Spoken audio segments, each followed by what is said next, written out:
Senin 17 Agustus 2020 sekitar pukul 5 sore, pemerintah Kabupaten Lebong melaksanakan upacara penurunan bendera merah putih di Pemda Kabupaten Lebong. Upacara penurunan kali ini dipimpin langsung oleh Kapolres Lebong yaitu AKBP Iksanur SIK dan tampak didampingi oleh pejabat daerah, para guru, TNI Polri serta para wali dari anggota Paskibra.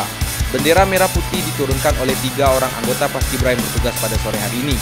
Untuk reward para anggota Paskibraka masih menunggu kepastian setelah rapat dilaksanakan karena keterbatasan anggaran yang diakibatkan oleh pandemi COVID-19 ini.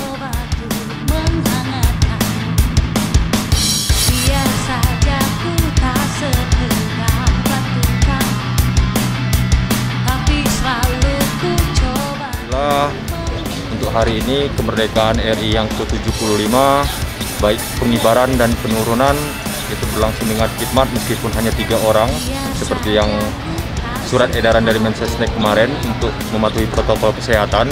Untuk di Kabupaten Lebong, alhamdulillah pengibaran dan penurunan sukses tanpa kendala apapun. Jadi harapan kami ke depan, ya semoga di tahun depan Indonesia kembali sehat dan kembali kegiatan seperti semula. Untuk Paskibrakanya tetap seperti tahun-tahun kemarin, itu lengkap pasukan 8, 17, dan 45. Kita berharap dengan adanya keadaan ini, Indonesia tetap baik-baik.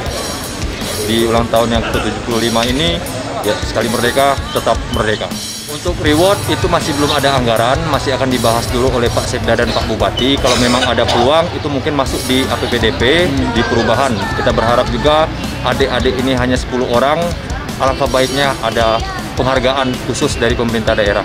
Dari Tuboy, Lebong TV melaporkan.